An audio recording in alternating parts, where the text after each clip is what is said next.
So good afternoon, and thank you for coming. As you noticed along the way, we lost some of our bikers.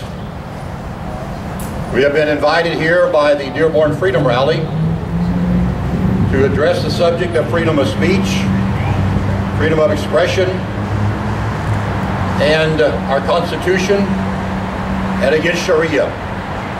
So those are the subjects that we will be addressing. Before I speak, I would like to ask my colleague, Wayne Sapp, to come up and address you all for a few minutes.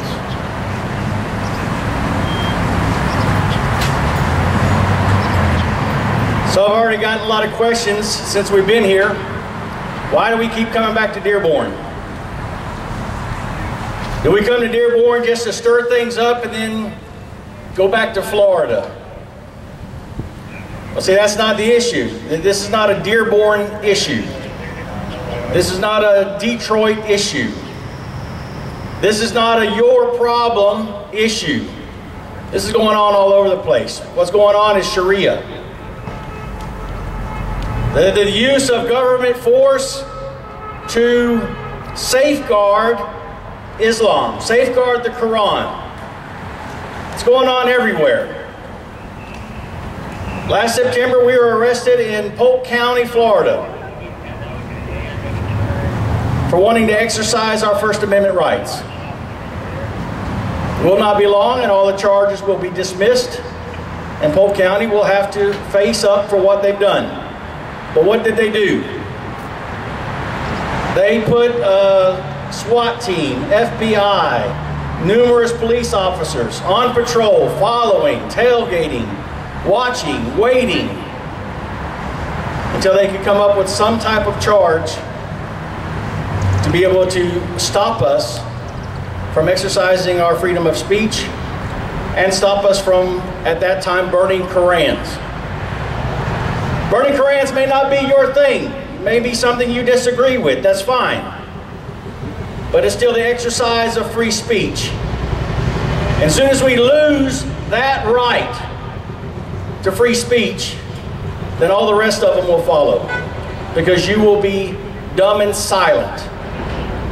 Nobody will hear your plea. Nobody will hear your cause, because for you to be able to speak out will now be a criminal offense. Why do we do what we do? Well, we push the envelope a little bit. We try to get people to pay attention, to look around, to see what's going on around you. What's going on in your schools? What's going on in your neighborhood? What's going on in your city, in your county? Are there rules and regulations that are safeguarding certain groups, certain religious groups? Well, see, that's wrong. The Constitution says that can't happen. We cannot favor a religion. We're not here to say Islam cannot exist. We're here to say Sharia cannot exist. We must safeguard. We must stand up. We must come out in numbers. We must stand up for our First Amendment rights. We cannot, by any stretch of the imagination, give in to the fear, the intimidation, the what if. What if I stand up? See, we heard that. We get all kinds of phone calls, emails, Facebook messages. We get all of the communication that we are with you. We're coming out. We're with you. We agree. We agree. In the hundreds, in the thousands. But when it comes to showing up, you know, I'm afraid to get involved. The intimidation factor alone causes most people to do nothing. People, we cannot continue to do nothing and think that things are going to get better. They're going to get worse. Numbers and history prove it. Look around the world. Do your research. We must come out. We must stand up. We must speak out. We must gather together, even if we don't agree upon everything. We must agree upon this. If we don't stand up for free speech now and come out and voice our opinion, it won't be long and free speech will be gone. Thank you.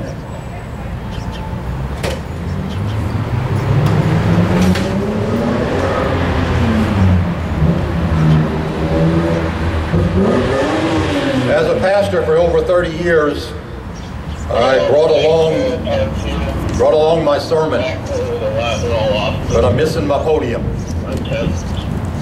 I was asked before I started, and I've been asked this many times, why do you hate Muslims? Why do we not preach integration? We do not hate Muslims. In fact, as a pastor, as a man of God, we love Muslims. We wish that everybody would come to the knowledge of the Lord Jesus Christ. But we are not against the peaceful Muslims. We're not against Joe Mohammed who lives next door, as long as he wants to obey the Constitution, as long as he wants to submit to the laws of the land. But if he wants to do as many Muslims desire to do, which actually is their commission, their job, their goal, to institute Sharia, because in the Quran it is very clear that Muhammad hates democracy, freedom of speech, freedom of religion.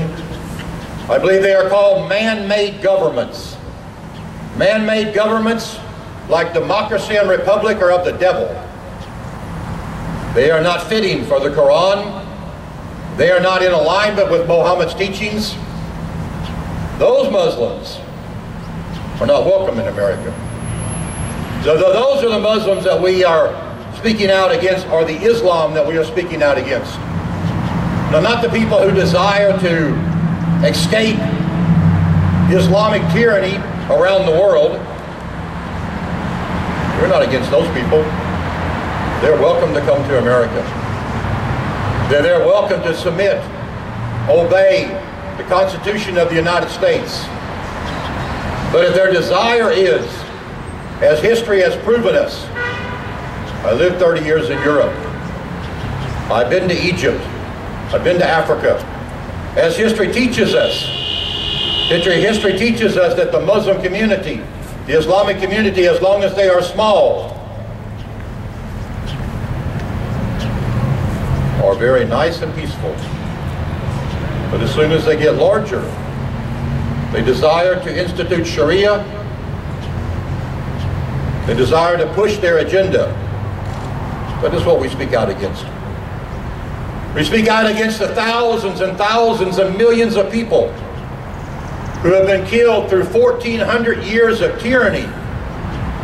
Everybody likes to talk about the Crusades. The Crusades lasted 200 years, are generally condemned by all Christians. The Islamic Crusades have lasted 1,400 years, killing 350 million people. And every single day, Christians die just because they're Christians. Churches are not allowed to be built. We drove today by 2 mosques, one huge mosque. I protested in front of there. They're allowed to be built. They even blocked off the street today, which I would assume is against the law and against the Constitution. But you could not even drive by there. But they were allowed to build it. Can I build a church in Saudi Arabia?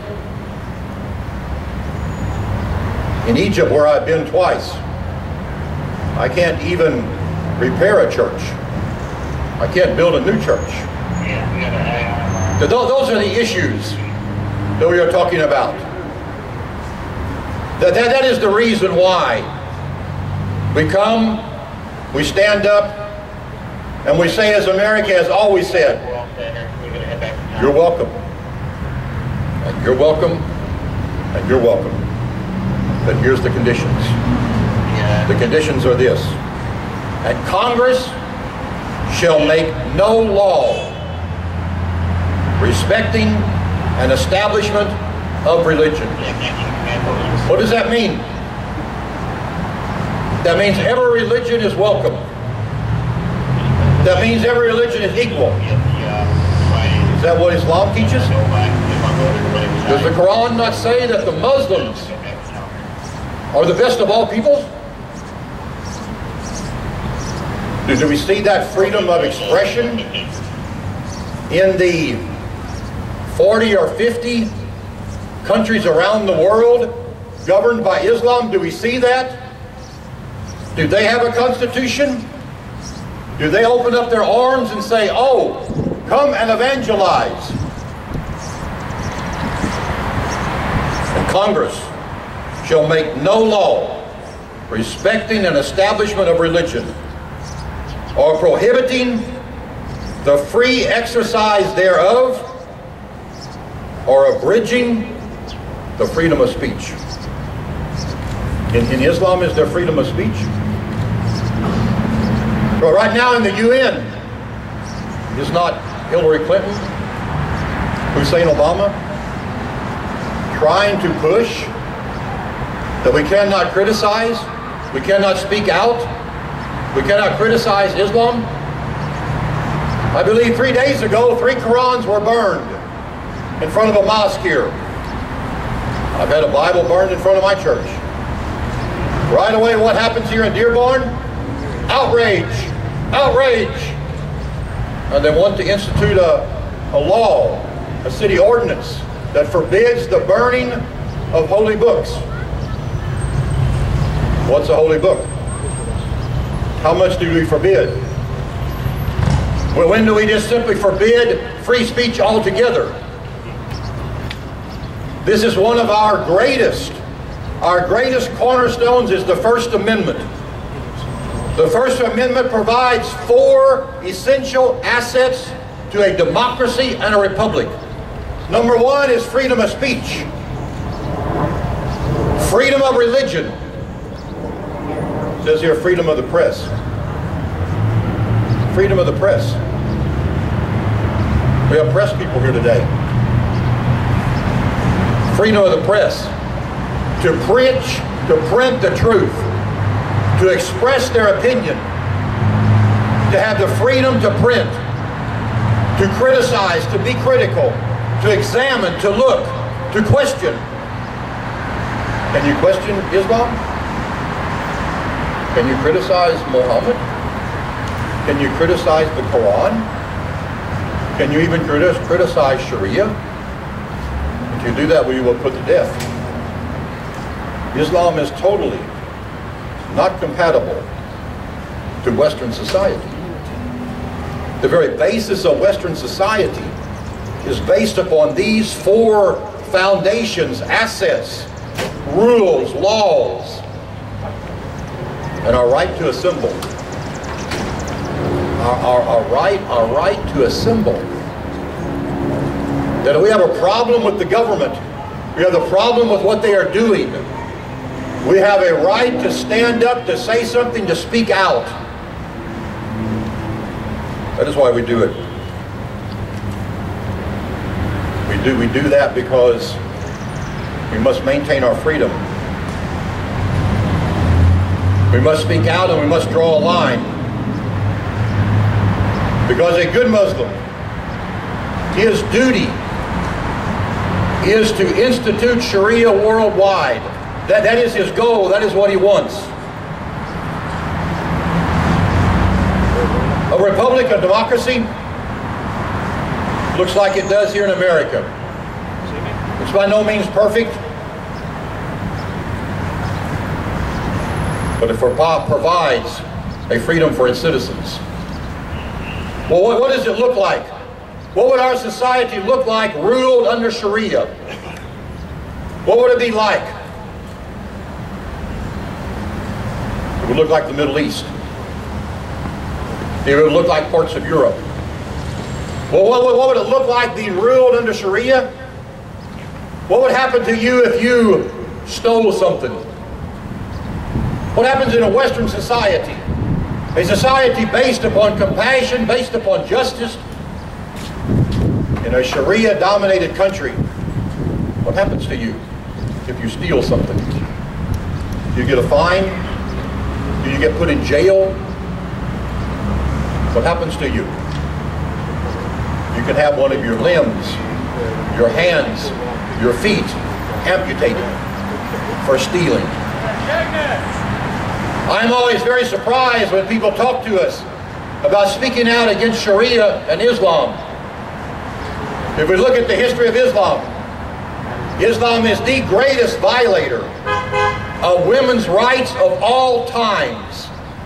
There should not be a woman standing here that does not join with us in speaking out against the human rights violations, the women's rights violations that take place in Sharia. If you live under Sharia law, as a woman in Saudi Arabia, you cannot drive a car. To get an education without the express permission of a male guardian. What would a nation look like under Sharia? What is the penalty for adultery under Sharia? Stoning.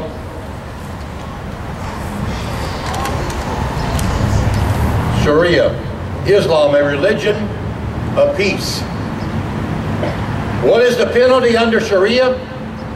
If you decide to convert from Islam to Christianity, what is the penalty? Death.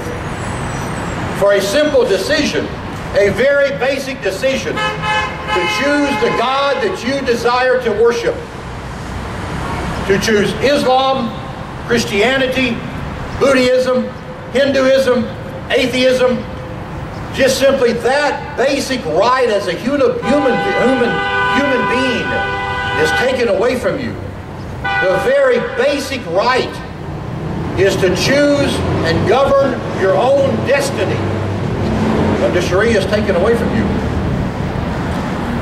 If you convert from Islam to Christianity, you will be put to death. Is that a religion? Is that a religion of peace?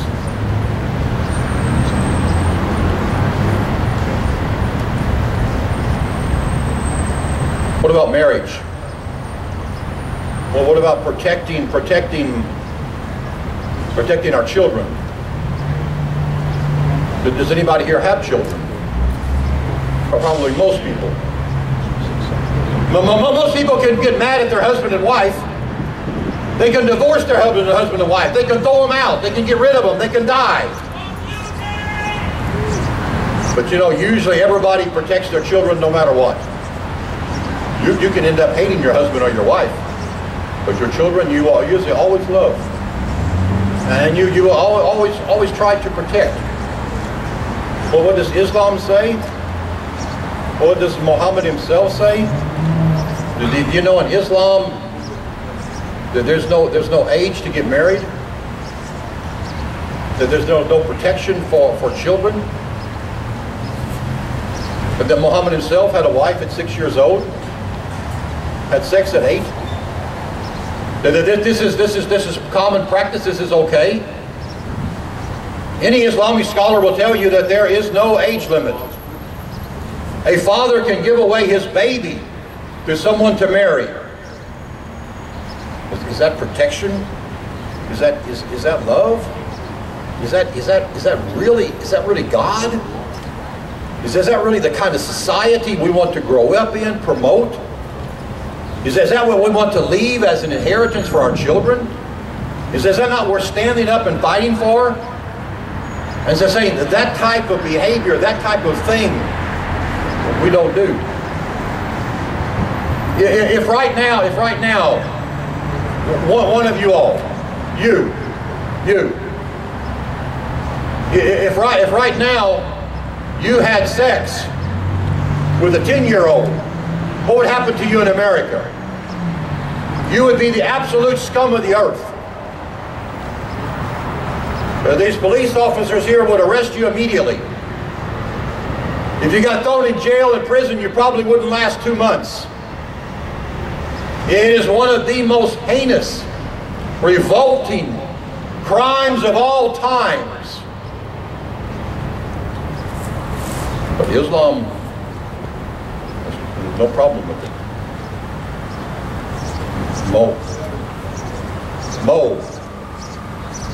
Mo had no problem with it. What about rape? If a woman gets raped, y'all know about rape. My wife, when she was younger, was raped twice. I know about rape. I know what it does to you. I know how it scars you.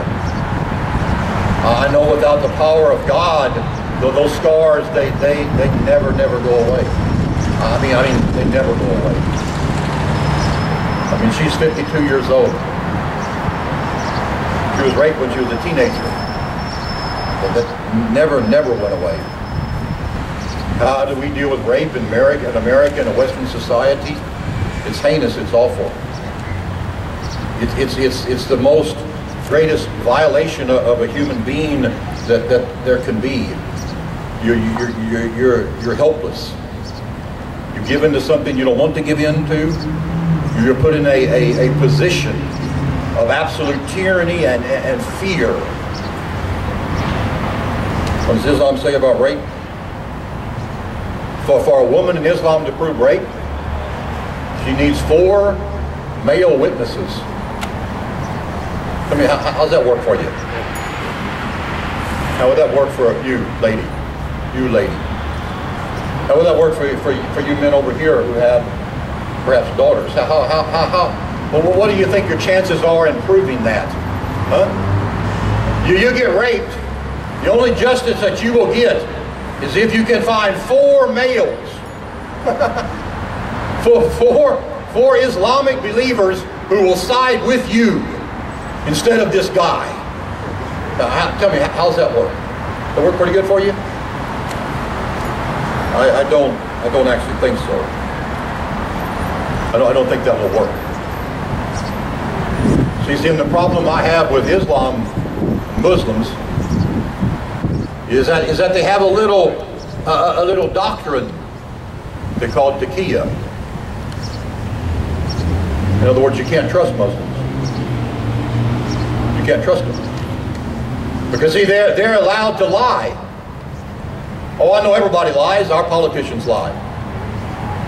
But at least in our society, it's not considered good. If you lie, you feel a little bit ashamed. You feel a little bit like I shouldn't have really said that. Oh, it's just a white lie or a black lie. But in Islam,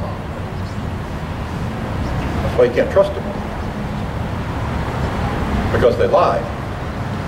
Not only lie, they have an actual doctrine that allows lying, encourages lying, and it's okay to lie. Because we must remember, the Quran says that the Muslims are the best of all peoples. So that makes us dirt, scum, infidels. That makes us not worthy. So of course, if we are subhuman, it's okay to lie to us. Why not? Why not lie to us? When I am actually up here and you're down here, I can lie to you. You're nothing.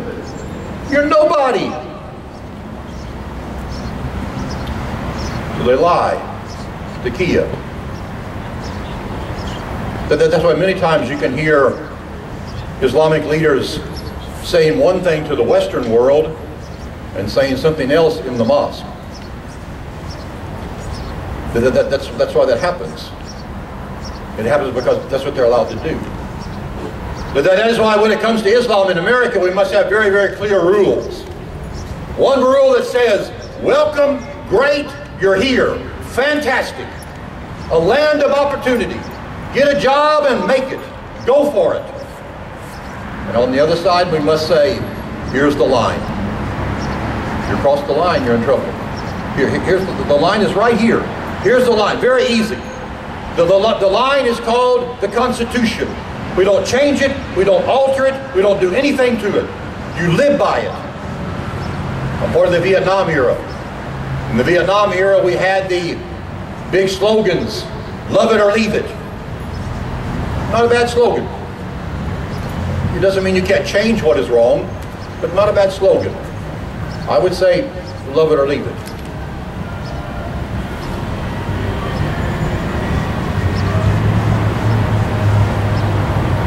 Thomas Jefferson said, all tyranny needs to gain a foothold is for people of good conscience to do nothing. That's why it's important for us to stand up. That's why it's important and very important for every single person who came here today. That's why it's important. We must stand up. All tyranny needs to get a foothold. What do you think happened in Egypt? Do you think Egypt was always Islamic? No. They let them take over step by step. And even today, I have many Coptic friends. They will do nothing because they're afraid.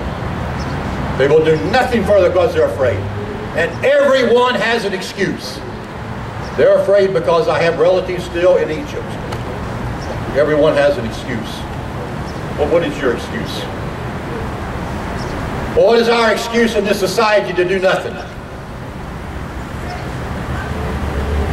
Thomas Jefferson is that all tyranny needs to gain a foothold, to win, to beat us, to defeat us. It's for people who know better to do absolutely nothing. And Thomas Jefferson said, when people fear the government, there is tyranny. And see, that's where we're at. Thomas Jefferson said that when the people fear the big thing, the big government, there is tyranny. When the government fears the people, there's liberty. See, that's where we're going to now. We're afraid of the government. Most people are afraid of the police. Well, we're afraid of the government. We had a motorcycle gang, big, huge motorcycle gang following us. All had good leather jackets on. Looked really, really tough. You know what happened to them?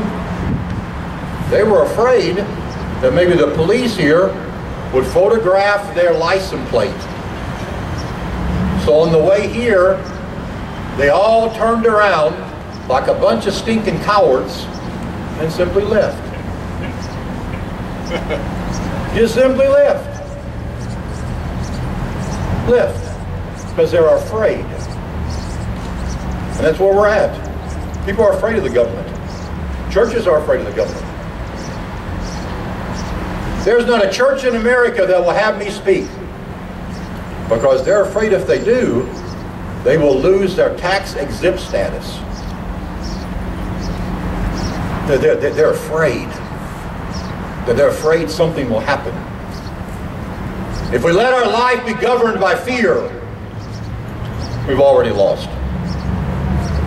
We have already lost. You know why we don't have more people here? It's not because they don't agree.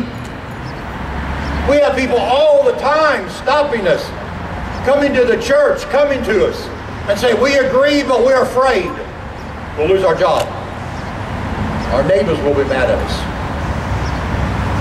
Pastors have come, and they say, I believe that. But you know, if I preached that in my church, everyone would leave. Pastors are more afraid of the people than they are of God. Where's the fear of God? I'm going to be afraid of God. I'm not out of the police and the government. We need to be afraid that we spend our whole life on this earth and do not do what God has called us to do because we're stinking afraid. That's what we need to be afraid of. Not afraid of people, not afraid of the police, not afraid of the government, not afraid of Obama, not afraid of the Secret Service. I've talked to all of them. We don't be afraid.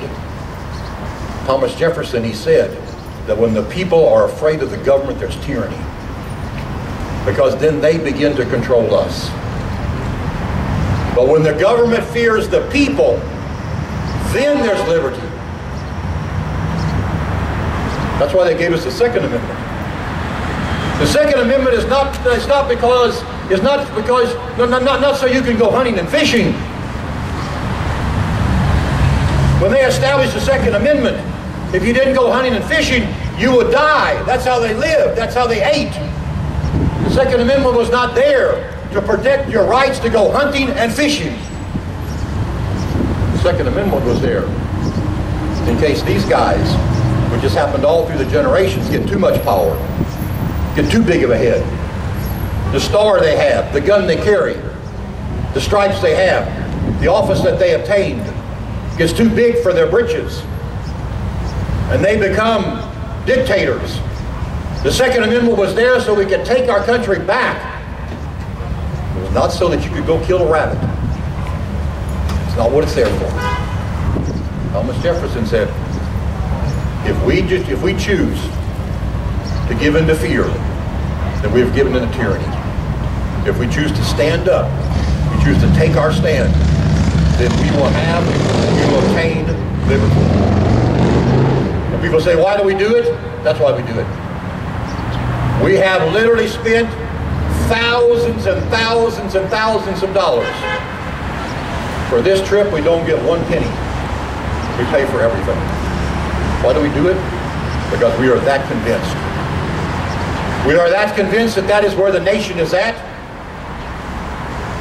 And we are that convinced that God has called us in this particular time, in this end time. And we should know the verse. At such a time for this. Such a time as this. We must stand up. We must take our country back. And taking our country back is not Twitter. Taking our country back is not mouthing off on Facebook.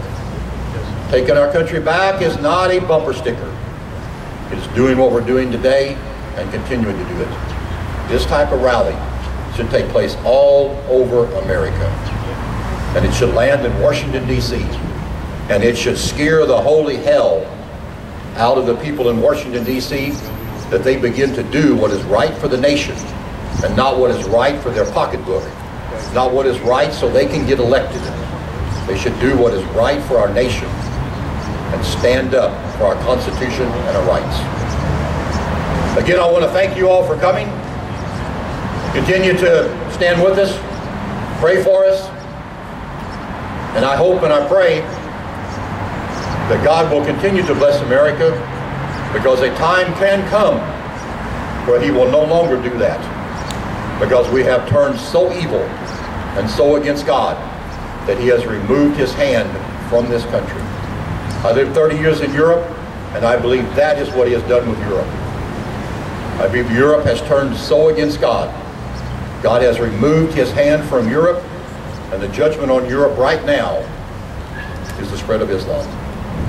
Let it not happen to us. God bless and thank you.